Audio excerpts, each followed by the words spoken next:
All right, third attempt making this, my friend. Normally this walking route is pretty secluded. I don't really run into that many people, but today I've tried to start this video twice and I ran into people. Isn't that like the most awkward thing? I don't know. I guess maybe you get used to it. But me, I got to immediately stop and turn the phone off because that's just really awkward to me. Anyway, there will be an update to the fitness journey next week. And just to give a little preview, my bench is, I'm just really happy with my bench. I really can't believe how fast my strength has come back to basically like levels when I was in my 20s. And I mean, I'm pretty much to where I remember being in my 20s after like a couple of months. It's wild. I should check my logs because sometimes I'm not that great at with how much time's passed. It might have been like 3 months. I don't want to exaggerate how fast it was, but it feels like it was really fast. And you know, in 3 months would be fast. Now, all things are relative. It's not like I have some kind of world-class bench or something. It's a pretty average bench, or probably a little above average. Not some big deal, but just the fact that I'm not significantly weaker than I was in my 20s is just awesome. But anyway, that's not what this video is about. This video is about YouTube, the dreaded YouTube, and whether you should do YouTube. Now, everybody and their mother has made the video about whether you should do YouTube, and it's always a positive thing. Everybody's into the positivity, and that's good. I mean, positivity is obviously good. But I often have contrarian opinions, if you will. And I don't think you should necessarily do YouTube. I think it depends.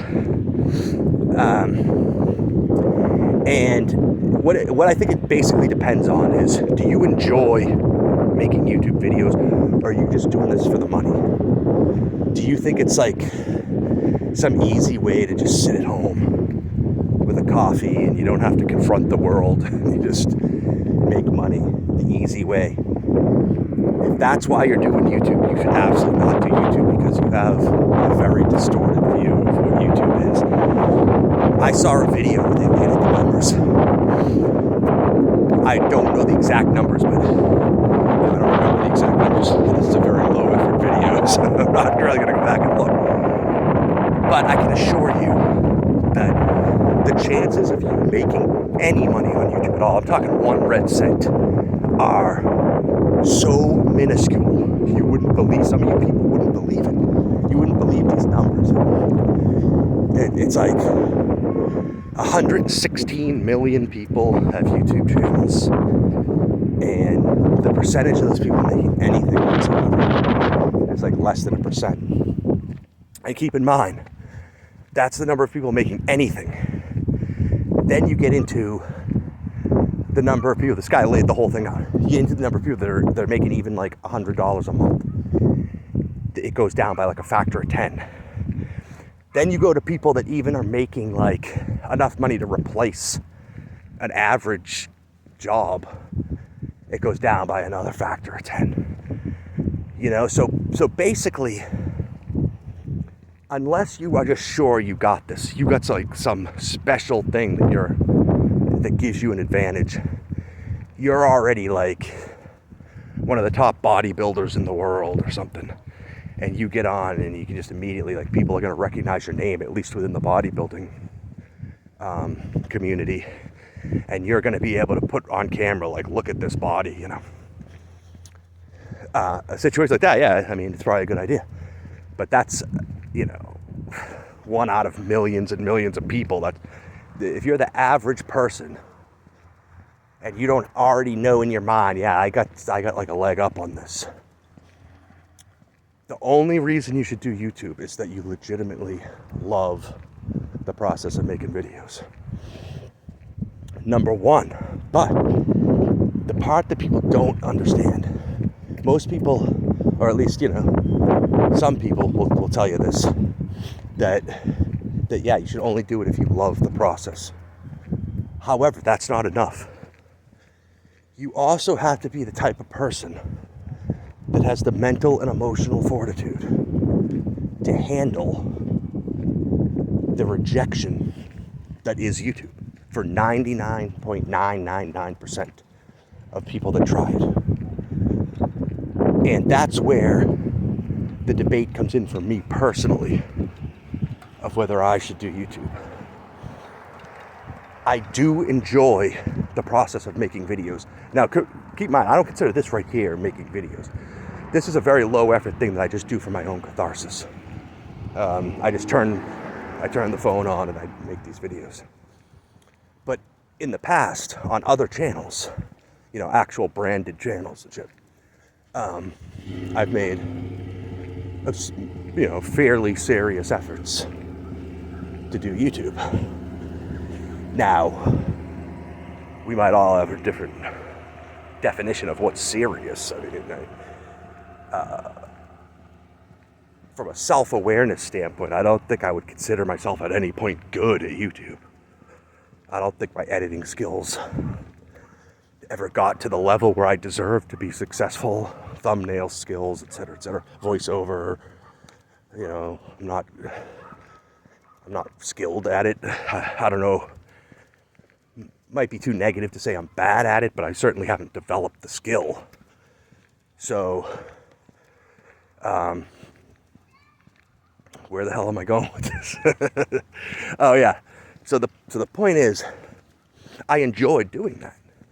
I mean, I would enjoy the hell out of it sometimes. I mean, yeah, editing can be drudgery, but at the same time, sometimes you're in there and you're like having a great time. You're like, this would be so funny if I put this clip in here, and it's enjoyable. But the part that I don't want to say I can't handle, but up until now, basically, I can't handle. And so this is the question of whether I should ever make a serious step to YouTube again, is the very joy that you're deriving from making the video is setting you up for a gut punch when basically the world rejects the video, or you perceive that. I mean, I guess it depends on your expectations too. Like, I see some people, I consider them completely delusional, but I guess if they're happy with it, it's fine. But there's these people that are like, oh yeah, I'm making progress. I started off, I got like 5 views, and I've been working on it for a few months and I'm up to like 20 views, and I'm like, oh my God, man, I would have quit. Because I think my first few videos did only get like 10, 20 views, but I was to the point where I was in like the hundreds of views. I had a few that went over 1,000. I had one that went over 10,000. So still pretty bad, but like, these people like to have a positive attitude because they went from 10 to 20 views. I'm like, good Lord. For me, I got to the point where not cracking 1,000 views was just like a gut punch, It just felt like a huge rejection of who I am and the work I had done on the videos and everything. And so it could be a me problem. It could be that I set myself up with unrealistic expectations. But I just thought I'd make this video in case you also have unrealistic expectations. Now, I guess if you feel truly in your heart that you're an extremely charismatic person, or you're an extremely funny person, or you have next level film skills or whatever, then it's worth a try. I mean, you don't really lose much from doing it. It's free to do it. The losses are just psychological and emotional. So that's the main thing I would make sure that you're ready for, because I think you might be surprised. Again, everyone's different, might be a me thing, but I was pretty surprised at how bad it felt to not be successful on YouTube. So I would really consider that, whether you're the type of person that right now in your life needs another rejection piled on top of whatever else is going on. So I think that's what I'd base the decision on.